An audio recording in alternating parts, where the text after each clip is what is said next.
রান্না শুরু করে দিয়েছি, করছি কলমি শাক ভাজা। আজকে তো নিরামিষ, তো সে কারণে নিরামিষ রান্না করছি। কলমি শাক ভাজা করছি, তারপর কুঁদরি ভাজা করছি, এরপর আলু আর করলা ভাজা করে প্রথমে আলুটা ভেজে নিচ্ছি, তারপর করলা ভাজা করে মিশিয়ে দেবো।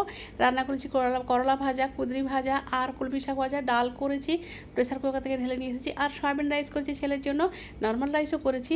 আর করেছি পনিরের তরকারি। দারচিনি, লবঙ্গ, এলাচ, জায়ফল, জয়িত্রী, স্টার অ্যানিস দিয়েছি, কাজু বাদাম, চারমগজ দুধের সঙ্গে পেস্ট করে নিচ্ছি।